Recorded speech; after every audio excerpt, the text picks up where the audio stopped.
Poor Mr. Worry. Whatever happened, he worried about it. If it rained, he worried that his roof was going to leak. If it didn't rain, he worried that all the plants in his garden were going to die. If he set off shopping, he worried that the shops would be shut when he got there. And when the shops weren't shut when he got there, he worried that he was spending too much money shopping. And when he got home with his shopping, he worried that he'd left something behind or that something had fallen out of his basket on the way home.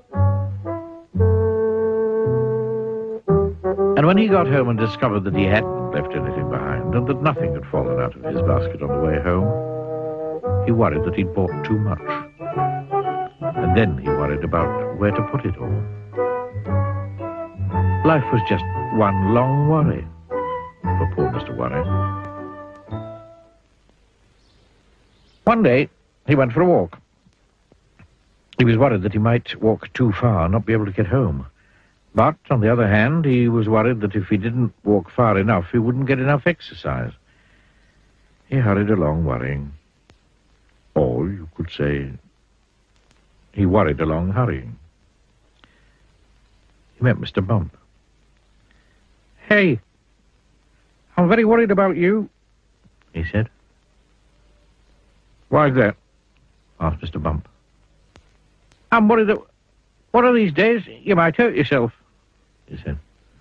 "Don't you worry your head about that," replied Mr. Bump, and went off, tripping over his own feet. Mr. Worry went on. He met Mr. Noisy. "Hey, I'm very worried about you," he said. "Why is that?" asked Mr. Noisy. "Well, I'm worried that you might lose your voice," said Mr. Worry. "Don't you worry your head about that," said Mr. Noisy, and went off. Clump, clump, clump, clump, clump, clump, clump, clump, clump. Mr. Worry went on. He met Mr. Greedy. "Hey, I'm very worried about you," he said. "Oh, why is that?" asked Mr. Greedy. "Well, I'm worried that you might eat too much and be sick," explained Mr. Worry. "Me?" replied Mr. Greedy. "Eat too much? Oh, impossible." And he went off for lunch. Mr. Worry went on.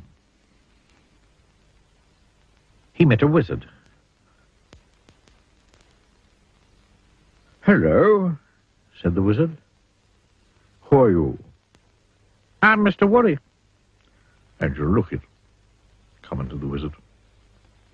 "I tell you what," he went on, for he was a helpful sort of wizard. "Why don't you go home and write down every single thing that you're worried about, and I'll make sure that none of these things will ever happen. And then you won't have anything to worry about, would you?" Mr. Worry smiled. It was the first time he'd smiled in a long time. In fact, it was the first time he'd smiled that year. He hurried home in great excitement.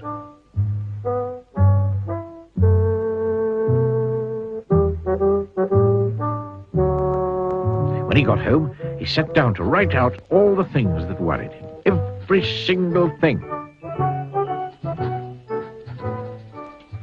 It was a long list.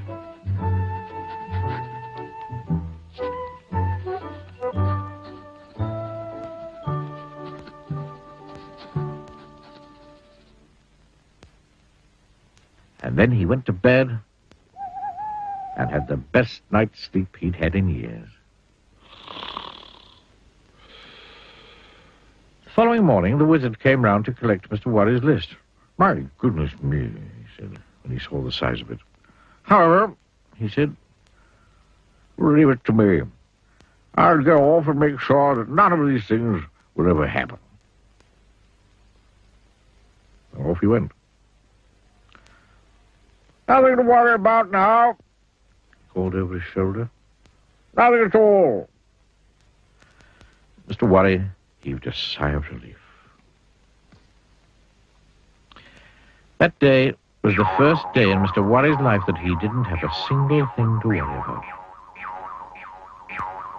And the next day, and the day after, and the day after that. On Monday, Tuesday, Wednesday, Thursday, Friday, Saturday, and Sunday, Mr. Worry didn't have a care in the world. But on Monday morning, he was a worried man. Oh, dear. What do you think was worrying him? Can you guess? He went to see the wizard. Oh, dear, said the wizard when he saw him standing on his doorstep. What's worrying you now? I'll tell you, said Mr. Worry. I'm worried because I don't have anything to worry about.